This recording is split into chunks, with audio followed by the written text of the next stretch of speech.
Hi there, and welcome to This Day in History for December 2. December the 2nd is the 336th day of the year in the Gregorian calendar, with 29 days remaining to the end of the year. Today we're going to start in the year 1754, when American judge and politician William Cooper was born. He founded Cooperstown, New York, and was the father of James Fenimore Cooper, who became a noted writer of historical novels related to the New York frontier. Judge William Cooper died in 1809 at the age of 55. 1777, legend has it that on the night of December 2nd, 1777, a Philadelphia housewife and nurse, Lydia Dara, single-handedly saved the lives of General George Washington and his Continental Army when she overheard the British planning a surprise attack on Washington's army for the following day. It's not a surprise if you find out about it.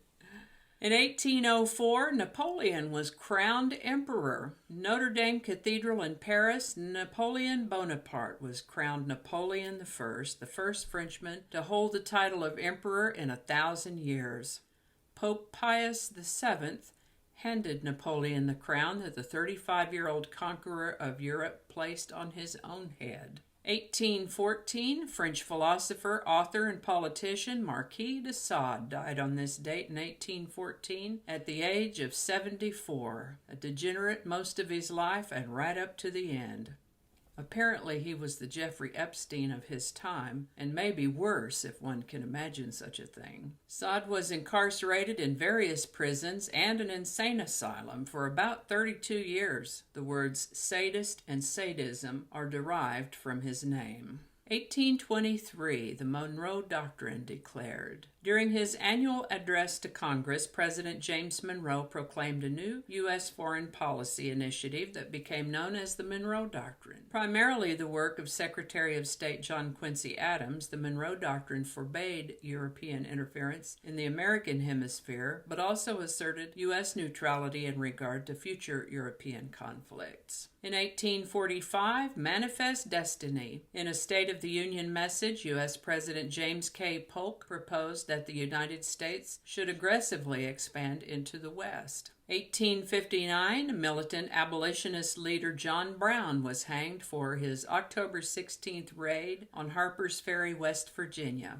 1859, French painter Georges Seurat was born on this day. On December 2nd of 1863, Charles Edward Ringling was born. He was a co-founder of the Ringling Brothers Circus. In 1865, Alabama ratified the 13th Amendment to the U.S. Constitution, followed by North Carolina and then Georgia, and U.S. slaves were legally free within 2 weeks. At Tremont Temple in Boston, British author Charles Dickens gave his first public reading in the United States on this day in 1867.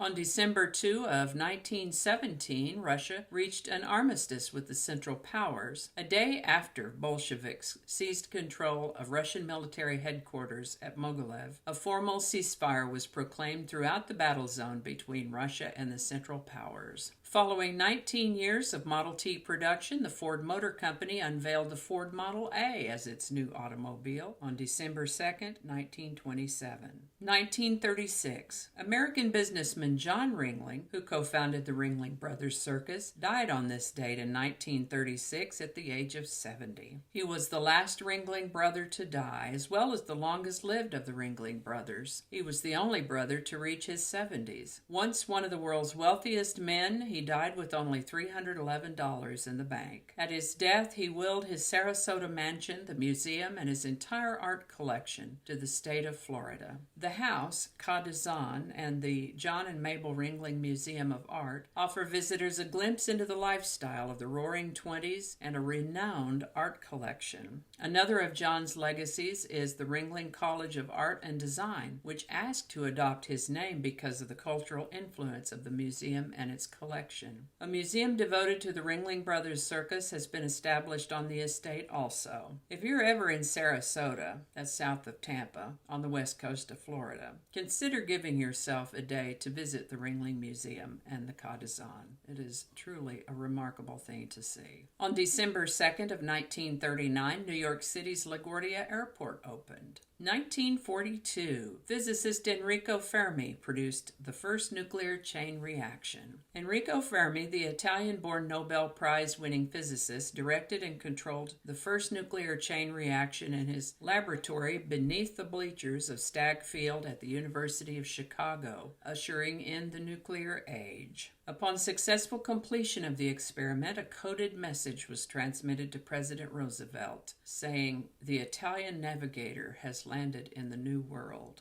1954, the U.S. Senate voted 65 to 22 to condemn Senator Joseph McCarthy for conduct unbecoming a senator. The condemnation, which was equivalent to a censure, was related to McCarthy's controversial investigation of suspected communists in the U.S. government, military, and civilian society. This all started in February of 1950 when McCarthy announced during a speech that he had in his possession a list of 205 communists who had infiltrated the U.S. State Department. The unsubstantiated declaration, which was actually little more than a publicity stunt, thrust Senator McCarthy into the national spotlight. Asked to reveal the names on the list, the opportunistic senator named just one official whom he determined guilty by association, and that would be Owen Lattimore, who happened to be an expert on Chinese culture and affairs who had advised the State Department. McCarthy described Lattimore as the top Russian spy in America. I'm sure Mr. Lattimore was quite surprised to learn this about himself. And so it seems that this bandying about of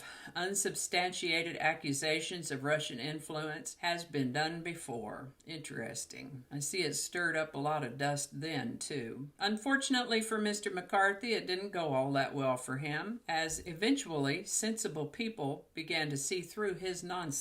Ultimately, the Senate voted to condemn him for conduct contrary to senatorial traditions. Interesting to note that Joseph McCarthy died of alcoholism about 3 years after that. 1961, in a nationally broadcast speech, Cuban leader Fidel Castro declared that he is a Marxist-Leninist and that Cuba was going to adopt communism. Now, I did a little research to try to figure out just exactly what does Marxist-Leninist mean. And the best I can tell, it really just is another way of saying that he believes in a communist dictatorship, probably only as long as he gets to be the dictator. Anyway, I guess that worked out well enough for him because he did get to be the dictator for the rest of his life, and he got to unload hundreds of thousands of Cuban citizens who didn't want to live that way by sending them on the Cuban airlifts, the Freedom Flights, to the United States when that was going on between 1965 and 1972.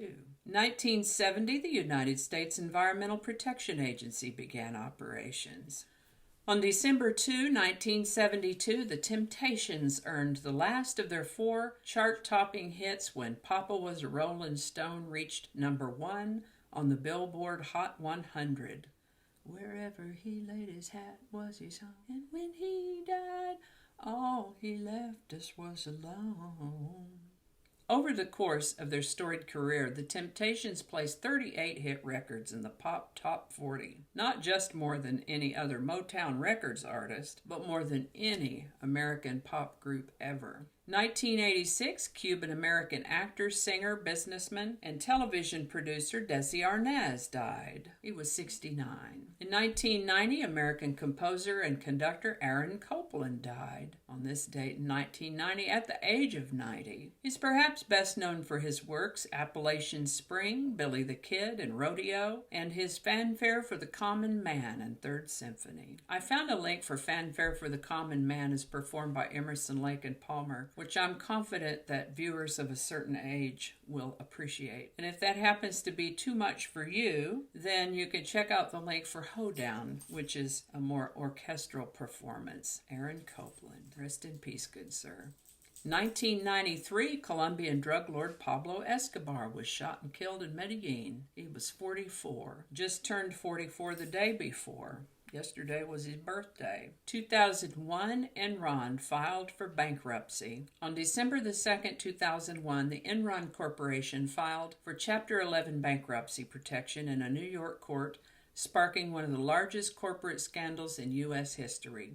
And I think that's going to do it for us today. As always, links to my research are included in the show notes. Thank you so much for watching. Give it a like if you enjoyed this video. Consider subscribing if you haven't already. And feel free to share this video. And while you're here, go ahead and check out my other channel, 8 Susquehanna. There's a link to that in the show notes as well. Thanks again, and I'll see you next time.